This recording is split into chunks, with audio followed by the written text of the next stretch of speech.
Hello everyone, welcome to my presentation. I am dealing with the subject power plant engineering. In that topic is nuclear power station. The outline of my presentation is introduction, advantages and disadvantages of nuclear power plant, comparison of nuclear power plant with steam power plant, site selection, important terms in nuclear energy, and classification of nuclear reactors. Nuclear power plant.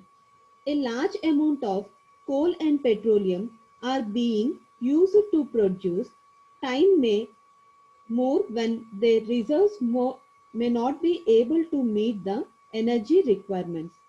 Thus, there is tendency to seek alternate sources of energy.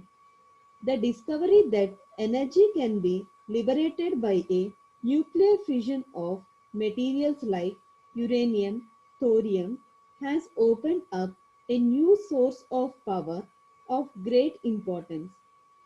The heat produced due to the fission of uranium and plutonium is used to heat the water or to generate the steam which is used for running the turbo generator. It has been used that 1 kilogram of uranium can produce as much as energy of burning 4,500 tons of high-grade coal. This shows that nuclear energy can be successfully employed for producing low-cost energy in abundance by expanding an industrialization population in future. Wisely, nuclear energy can be a great benefit for the mankind. It can bridge the gap used by inadequate coal and soil supplies. Some of the nuclear power plants in India are Koiga at Karnataka, Kharagpur at Gujarat, Kalapakkam at Tamil Nadu. And advantages of nuclear power plant are it minimizes the economical effects of power generation. It upgrades the local industry through the use of less expensive electrical energy output. Space requirement of a nuclear power plant is very less when compared to other conventional process. Consumes very small quantity of the fuel.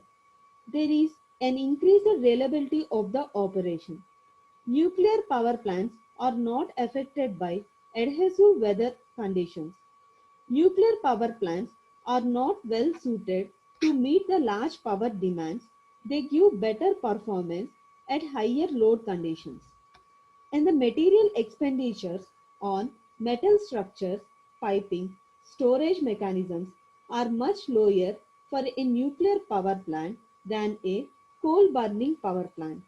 For example, for a 100 megawatts nuclear power plant, the weight of the machine and mechanism, the weight of the metal structures, weight, weight pipes and fittings, and weight of the masonry and bricking up are required nearly 700 tons, 900 tons, 200 tons, and 500 tons respectively.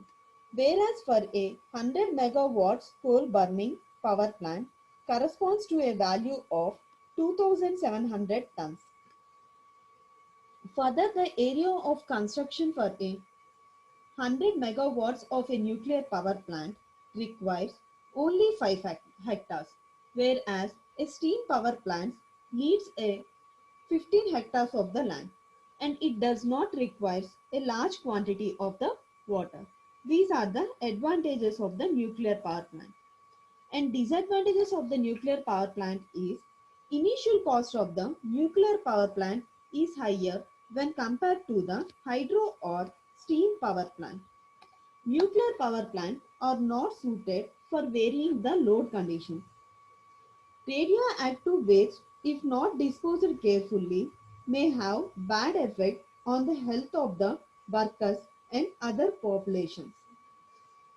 In a nuclear power plant, the major problem faced is the disposal of highly radioactive waste in the form of liquid, solid, and gases without any injury to the atmosphere. The preservation of the waste for a long time creates lot of difficulties and requires huge capital. Maintenance cost of the plant is very high.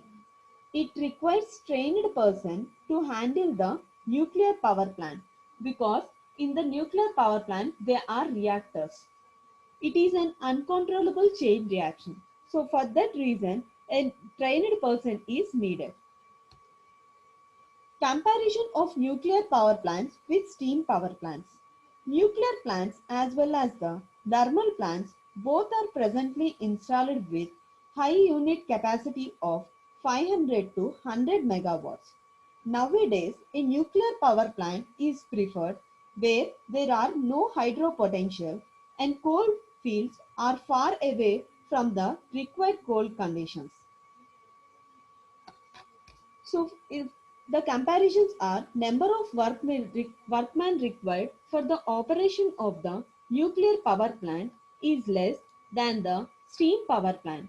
So the cost of the plant is very less and it is more economical when compared to the thermal plant in areas which are remote from the coal fields. Nuclear power plant occupies less space than the other plants. No fuel transportation is needed, handle and storage charges, and also there is no ash problem of the disposal.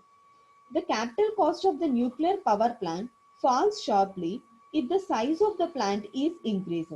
The capital cost as structural materials, piping, storage mechanism, etc. is much less in nuclear power plants than similar expenditure for a steam power plant. However, the expenditure of the nuclear reactor and building complex is much higher. So these are the comparisons of nuclear power plants. Site selection of a nuclear power plant. In taking a decision on locating a nuclear power plant, the following points should be considered. Availability of the water, distance from the load center, distance from the populated area, accessibility of the site, waste disposal, safeguards against earthquakes, foundation condition. In that, first one is the availability of the water. At the, at the power plant site, an ample quantity of the water should be available for the condenser cooling and makeup water required for steam generation. Therefore, the site should be near to a river, reservoir or a sea. Next, distance from the load center. The plant should be located near the load center. This will minimize the power losses in transmission lines. Distance from the populated area. The power plant should be located far away from the populated area to avoid the radioactive hazard. Accessibility of the site. The power plant should have rail and road transportation facility. Waste disposal. The waste of a nuclear power plant are radioactive and there should be sufficient space near the plant site for the disposal of the waste. Safeguards against earthquakes. The site is classified into irrespective of seismic zones such as 1, 2, 3, 4 or 5. The zone 5 being the most specific and unsuitable for a nuclear power plant. Almost 300 kilometers of radius around the proposed site is studied for the past history of tremendous and earthquakes to access the severest earthquake that could occur for the foundation buildings and requirements are designed accordingly. The site selected should be taken into account of an external natural events such as floods, including those upstream dam failures and tropical cyclones. Next one is the foundation condition. The substructure must be strong enough to support the heavy reactor which may weigh as high as 1 lakh tons and impose a nearing pressure of around 50 tons per square meter. Therefore, it is necessary to select a site with a good foundation to avoid the danger of different settlements. The most important consideration in selecting a site for a nuclear power plant is to ensure that the site plant combination does not pose radiological or any hazardous to either the public plant, personnel, or the environment during the normal operation of the plant or in the unlike events of an accident. So these selections must be considered for the selection of site of a nuclear power plant. Nuclear fission and fusion reactions. Some of the important terms associated with the energies are discussed below. In that, nuclear fission. When splitting, nuclear fission is the nuclear reaction, which is the nuclei of the smaller atoms get splitted up into the smaller particles. The fission process often produces free neutrons and protons in the form of gamma rays and releases a large amount of energy. Next one is the fusion reaction. Whenever occurs, there are two or more atomic nuclei collide at a higher speed and join to form a new type of atomic nuclei. The fission reactions of deuterium is a particular interesting because of its potential of providing energy for the future.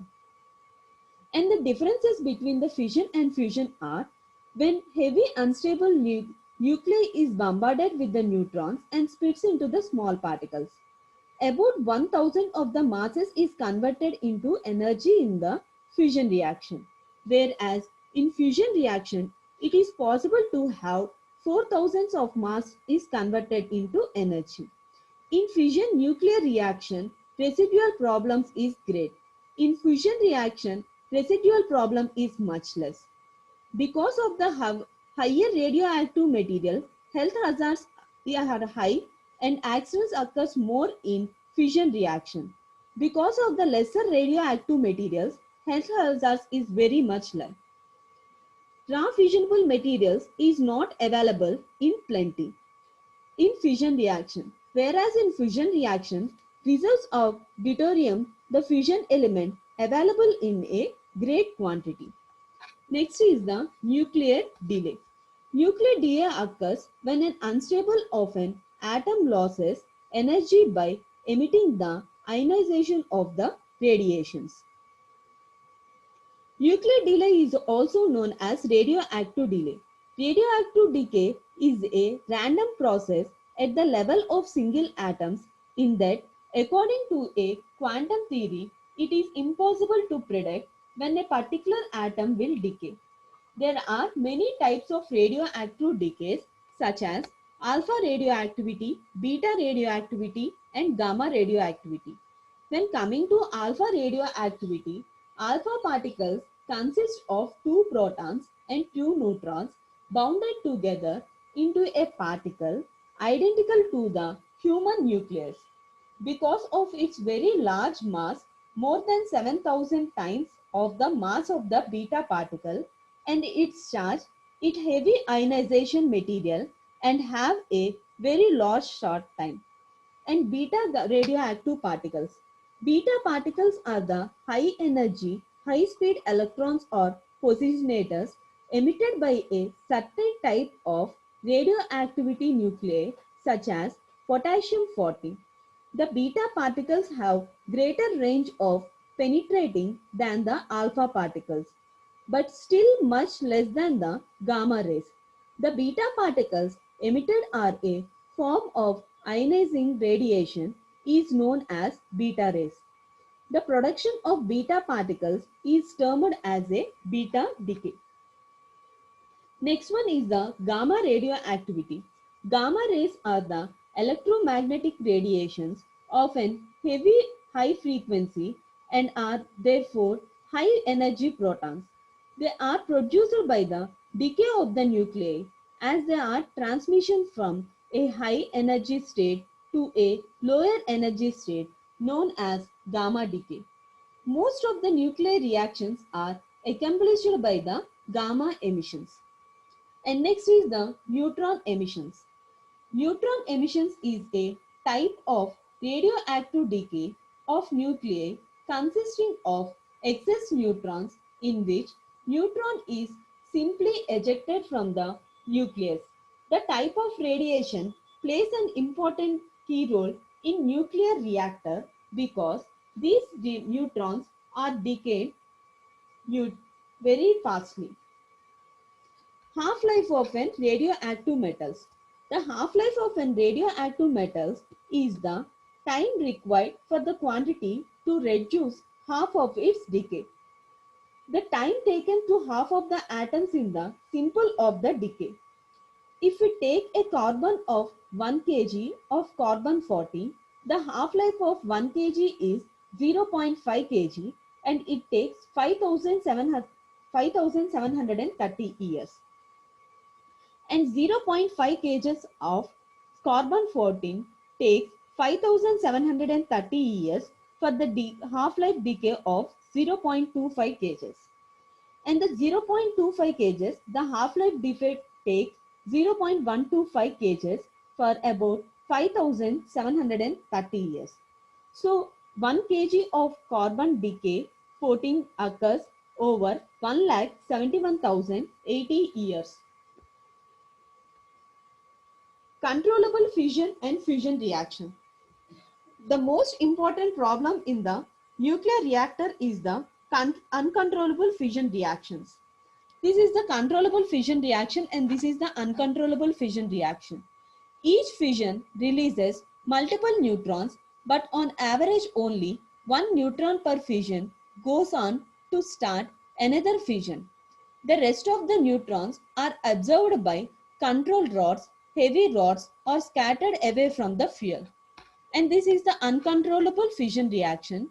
Each fusion triggers more than 3 neutrons, and again each neutron gets split into 3 neutrons, so that the reaction rate grows exponential in time. In nuclear bombs, chemical explosives are used to compress the fission materials into dense supercritical masses for a split of second for a nuclear reactor to grow exponentially. Nuclear fuel cycle. So this is the nuclear fuel cycle. The essential components of the nuclear fuel cycle are given below. That is, the uranium is collected in the in situ. After mining and heavy play, it is then sent into the milling process. After milling conversion, the enriched uranium is sent into the fuel fabrication. In the fuel fabrication, fresh uranium oxide is sent into the reactor. And from the reactor, the dye-class chloride is sent again the spent uranium oxide into reprocessing facilities. After reprocessing the uranium, again it is sent into the conversion process. The depleted uranium is again sent into the deconversion of depleted uranium. It is disposed. And the spent monoxides uranium is reprocessed in reprocessing facility. It is just converted into uranium plutonium mixture and it is again sent into the fuel fabrication. Again in the fuel fabrication, it is get fabricated and it is sent into the reactor. This is the nuclear fuel cycle. In the nuclear fuel cycle, in milling operation, depending upon the depth and concentration of the uranium source and the conditions of the surrounding rock, milling companies will extract uranium ore in one or three ways. That is opening pit mining, underground mining or in situ mining. After that it is sent into the milling process. To extract the uranium, the ore is crushed in a mill and grounded to a fine slurry. The slurry is then leached in a sulfuric acid which produces a solution of uranium oxide, that is U3O8, and the concentration of the solution is called as an yellow cake. Next it is sent into the refinery process. In the refinery process, a series of the chemical process separate the uranium from the impurities produces high purity of uranium trioxide. Conversion process. So in the fuel fabrication, the conversion process takes place. The uranium oxide is converted into uranium dioxide for use of heavy water reactors. Uranium oxide to uranium hexafluoride UF6 for enrichment before it can be used for the high water reactors. Next is the fuel manufacturing. In fuel manufacturing, natural or enriched uranium oxide powder is pressured into a small cylindrical pellets which are then baked at high temperature and finished to precise dimensions. Electrical generation. Fuel loaded in the reactor and the nuclear fission generates electricity.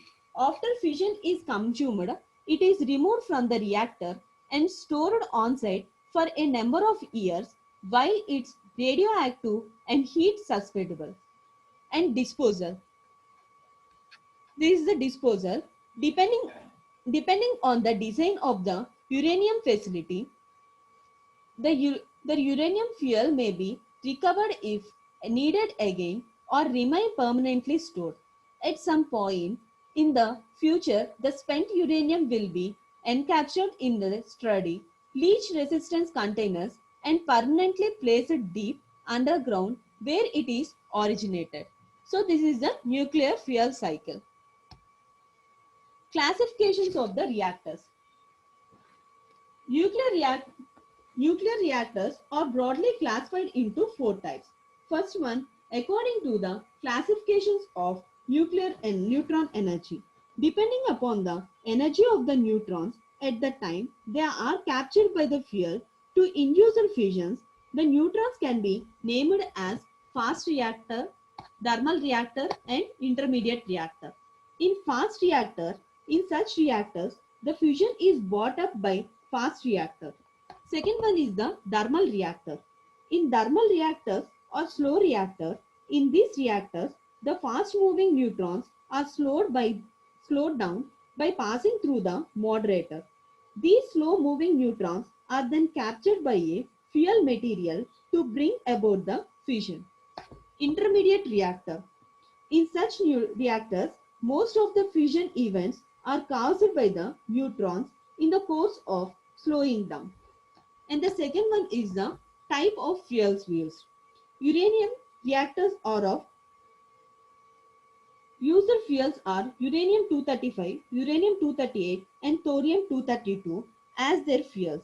Thorium-232 and uranium-238 are converted into fissionable materials like uranium-233 and polonium-239 respectively. Types of the coolants used. On the basis of coolants used, the reactors are classified as three types: gas-cooled reactor, water-cooled reactor, and liquid-type cooled reactor. Water-cooled reactor is also known as ordinary or heavy reactors. Next classification, types of moderator used. On the basis of reactors may be classified as follows: graphite reactor, beryllium reactors, water reactors. Next, on the basis of the type. According to the type of the core used, the reactors may be classified as two types: homogeneous reactors and heterogeneous reactors. In homogeneous reactors, in the reactor fuel and the moderator represents a uniform mixture such as an aqueous solution of uranium salts. Heterogeneous reaction. In a heterogeneous reactor, fuel rods are inserted in the moderator and the fuel elements are generally arranged in some regular order, forming a lattice. Nuclear reactor. This is a block diagram of the nuclear reactor. The main parts of the nuclear reactors are nuclear fuel, moderator, control rod, reflector, reactor vessel, biological shield, and coolant. So in that, first one is the nuclear fuel. Fuel of a nuclear reactor should be fissionable material which can be defined as element or isotope whose nuclei can be caused to undergo nuclear fission by nuclear bombardment and to produce a fission chain reaction. It can be of one or more all following: uranium-233, uranium-235, and palladium-239. Uranium deposits are found in various countries such as Congo, Canada, USA, USSR, UK, and Australia. And uranium oxide is most important fuel when compared to the uranium dioxide. And the next one is after the fuel, the next one is the moderator. In the moderate, this is the moderator. This is the moderator. In the chain reaction, the nucleus produce are fast-moving neutrons. These fast-moving neutrons are, are far less effective in causing the fission of uranium-235 and try to escape from the reactor. To improve the utilization of these neutrons, their speed is reduced. It is done by colliding them with the nuclei of other materials, which is higher, lighter due to the capture of the neutrons. A moderator should have possessed the following properties. It should have high thermal capacity. It should be available in large quantities in pure form. It should provide good resistance in corrosion. It should be able to withstand under heat and radiation.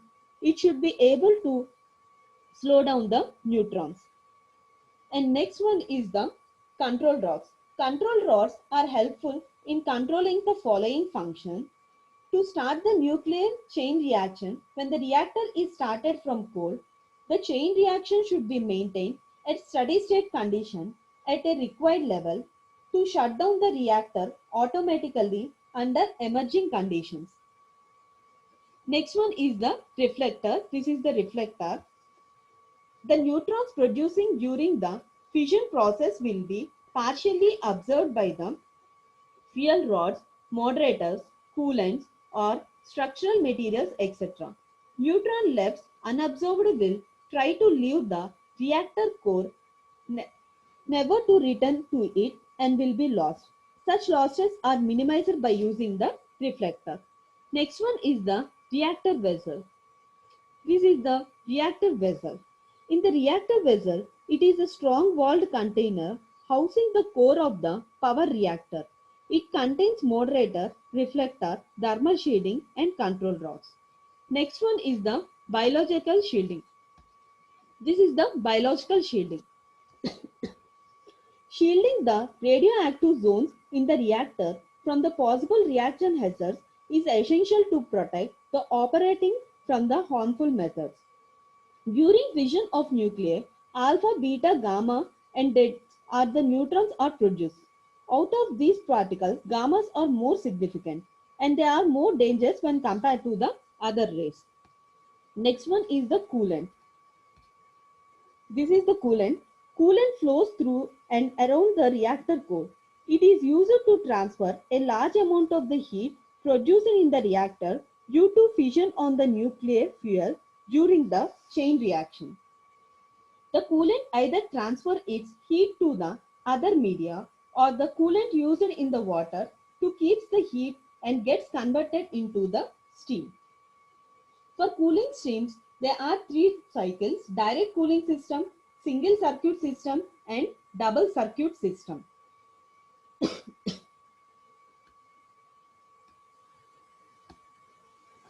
In that, the type of the reactors, first one is the pressurizer reactor. A pressurizer is used to maintain the reactor at a constant high pressure, ensuring that it does not boil.